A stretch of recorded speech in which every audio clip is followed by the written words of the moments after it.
So I'm with Ian Crane, who I met in Cambridge when he was doing his tour about fracking. And you used to be in the oil industry. I did. I worked with Schlumberger Oilfield Services for 20 years. I haven't been in the industry for 15 years, but nonetheless, when Lord John Brown put his head above the parapet in November of 2012 and stated that he was going to do whatever it takes to get Britain at the heart of the shale gas industry, I knew that I had to put everything I had planned for this year on hold, because I knew that we had a very narrow window of opportunity to raise awareness right around the country as to what the fracking agenda would mean for this country. Yeah, I remember saying when in Cambridge that whatever you were going to do, the things you were planning, you'd stopped. And I want to thank you for doing that, because like I said to you earlier, a lot of the stuff that you've posted has been great, constant, and I've been able to read feedback to others to keep awareness. It's been great. So, what is it about fracking that's such an important environmental issue in your mind? Your knowledge of the industry. It's the whole process of fracking is an environmental nightmare. It's called drilling for unconventional oil and gas, and it's called unconventional for a very good reason. Conventional geology is where you drill into the target geology, you open the well, and the natural pressure within that reservoir forces the oil or the gas or even the water to the surface. And even if there isn't sufficient natural pressure, you can create some artificial pressure, maybe by pumping steam into the reservoir through a separate well, etc. But unconventional gas and oil is in what's called tight geology. It's a very, very good description, because what it means is that the geology is very compressed, and so the porosity is very poor. So to be able to make the reservoir viable, you have to create artificial porosity. In other words, you have to create a means for the gas or the oil to flow into the bottom of the well. And this is achieved by pumping phenomenal amounts of water, sand, and chemicals into the geology to create artificial fissures which open up the strata and allow the oil and the gas to flow into the bottom of the well. Now, there's a number of issues that come out of this. The oil industry will claim that 99.5% of what it's pumping in the ground is water and sand. There are indeed some wells that do in fact have 99.5% water and sand, but it is more common for it to be around 95%. Now, that might sound like I'm splitting hairs, but 5% is 10 times 0.5%. But then when we talk about the volumes involved, because the amount of water that is necessary for the drilling and fracking process is somewhere in the region of anything between 1 and, well, in the UK, 1 and 4 million gallons. In fact, in the US, a well was fracked earlier this year, which required a literally earth-shattering 21 million gallons of water. Now, that was US gallons, which are slightly less than a imperial gallon. So that's about 16 million imperial gallons. We're talking about, let's say, 2 million gallons on average per well. There will, if this agenda really kicks off, there will be 8 wells per pad, at least. And so potentially what we're looking at is something in the region of 16 million gallons of water per pad. And because it's tight geology and so they can't drill very far into it, then there will be 8 of these pads, or 6 to 8 pads per square mile. For the purpose of calculation, let's say there's 6 pads. So 6 times 16 is 96 million gallons. This is rounded up to 100. That's 100 million gallons of water per square mile, of which 5% is chemical additive. So 5% of 100 million gallons is 5 million gallons. So that's, you know, a lot of toxic material being pumped into the geology. Now, if they could recover it all, that would be one thing. But it's considered to be an outstanding frack job if they're actually able to recover 50% of what they actually pump into the ground. So 50% is recoverable, and we'll talk about that in a second. Well, 50% isn't recoverable. It's lost into the geology. It's gone. And where's it gone? Nobody knows.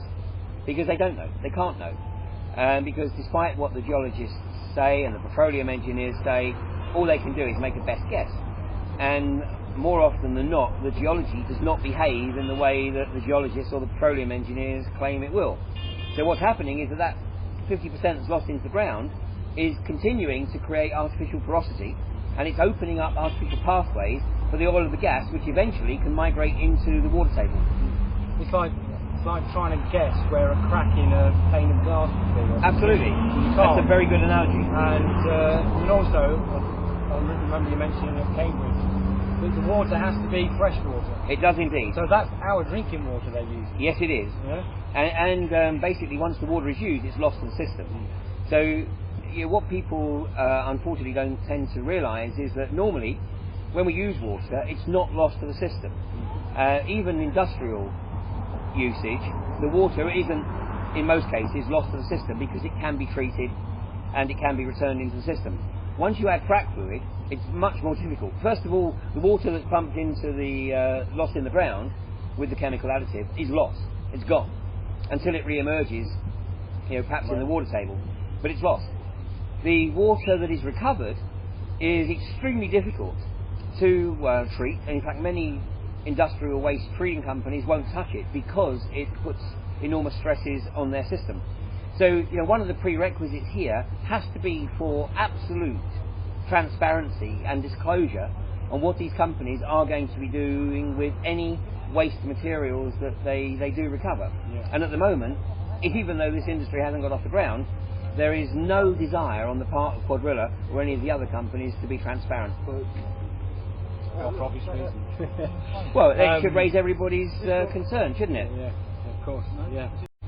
So, thinking back to past times and other environmental issues like the nuclear bomb, nuclear power, and ban the bomb, and the road building, climate change. How does fracking compare to those kind of issues? So they are all issues. I mean, don't get me wrong, and I mean they're very important issues, and people, thankfully, do focus and address those. But this is the first time ever that I have got involved in something that is occurring right now. So it's the first time anyone will have ever seen me on the front line of something that is occurring right now, because my forte, my specialist area, is looking at the longer term agenda, looking at how things are going to unfold in 5, 10, 20, 50, 100 years. But once the fracking agenda was put back on the table, I realised that if we don't stop this, then 5, 10, 15, 20, 50 years is almost irrelevant. Because what this will do is it will start, as it has everywhere else in the world it's been unleashed, it will start a chain reaction that will ultimately make large tracts of this country completely uninhabitable. It doesn't matter where you go in the world, whether it's in the US, in Colorado, New Mexico, Texas, Oklahoma, or more recently in Pennsylvania, in Canada, in Australia, particularly in Queensland, and northern New South Wales. Everywhere where this process has been unleashed, it causes contamination of the water, of the soil, and ultimately of the air. And because methane is an odourless gas, so you can be living in a contaminated environment without actually realising it, and you don't notice a change in your health from day to day, it creeps up on you. And you might start noticing that you're suffering from a little bit of memory loss, or then a little bit of incoherence maybe, and until eventually it leads to dementia. And one of the common denominators in communities that have been living in contaminated environments for 2 decades is people going into early dementia. Now, it doesn't affect everybody that way, so you're not going to go into a community and find that everybody in their 40s and 50s has gone into dementia. What you find is a much higher percentage than you would expect to see. I mean, I don't know anybody in their 40s or 50s who's in early dementia in this country, but the people that I do know are in their 70s or 80s or older. But the methane, because it's a neurotoxin, and it's the gradual build-up that of course causes the problem. And because the oil industry in the US in particular is exempt from having to admit that it's caused any contamination of water, soil or air, so it just denies it. And is it true that what Parliament has recently put through relieves any of these companies from the same kind of responsibility? Is that right? No, I don't think that is right, but I think that's what the oil companies want. I mean, they want an indemnity against any future impact. We have to make sure that, one, that doesn't happen, but I mean, primarily, we've got to make sure that the fracking process is banned. I mean, for me, there is no acceptable alternative. The fracking process does not work the way the industry claim. And anybody who tells you it does is living in a world of cognitive dissonance or institutional denial. And of course, as is always the case with my public talks, I don't expect anybody to take anything I say at face value. There's no need to. Thankfully, we have a tool. It's called search engines, Google, Firefox, whatever it is that people use. But go online and Google things like fracking contamination or fracking nightmare, water contamination, fracking, any combination of this, and they will find a myriad of articles from all around the world where communities have experienced this level of contamination. In Colorado, the governor of Colorado, who's a guy called John Hickenlooper, he was financed into office in 2010 by the oil and gas industry. He immediately appointed a former senior executive from the gas industry as the industry regulator, and in the last 18 months or so, he has literally been trying to introduce legislation that would require any medical doctor to sign a confidentiality agreement not to share any information that they came into possession of regarding sickness or illness or negative health impact that they believe to be related to the fracking industry. Because the reality is the industry knows that this process is inherently unsafe.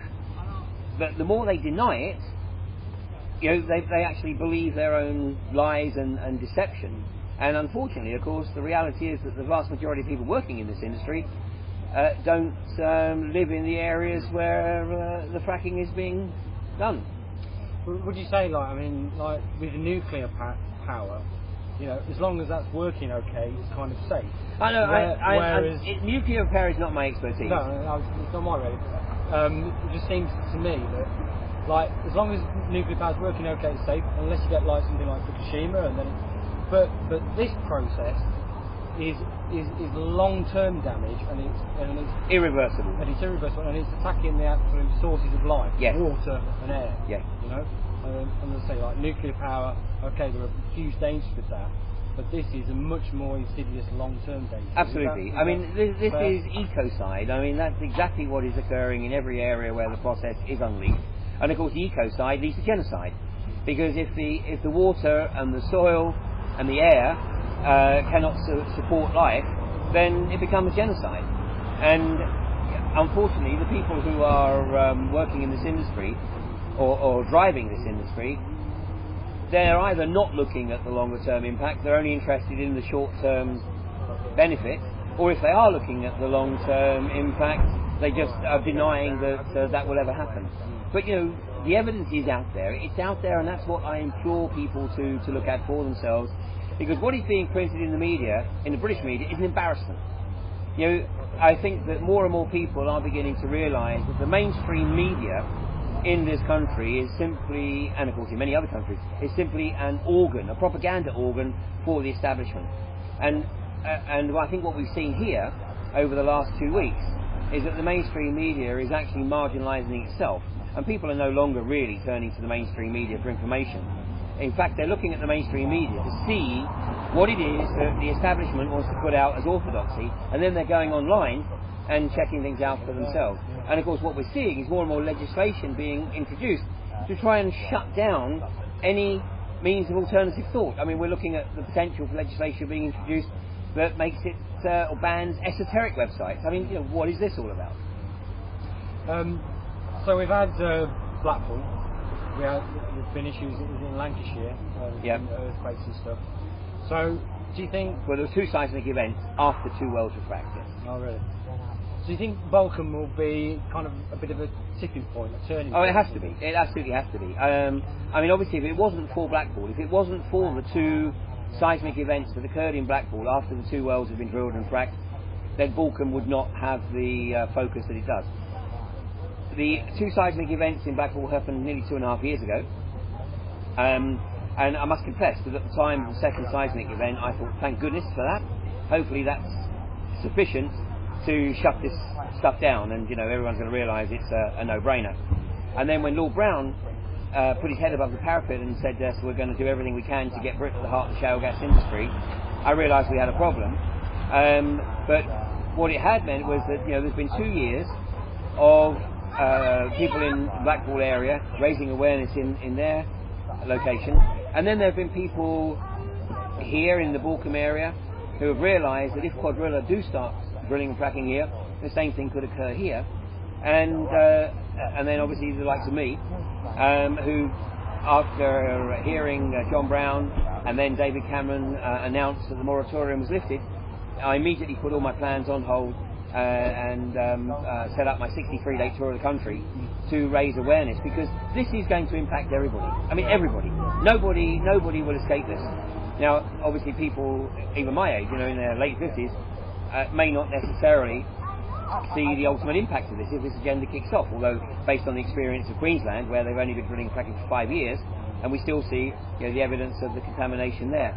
But I'm more concerned of what the impact is going to be 20, 25, 30 years down the road, when the process, which is irreversible, means that basically people are reliant on the corporations for their water, for food, grown in artificial pods or whatever, and even for the air they breathe. I mean, I can literally see a situation where air becomes a utility, and people are literally having to pay the same way as they do for electricity, gas and water if they want to breathe fresh air in their house.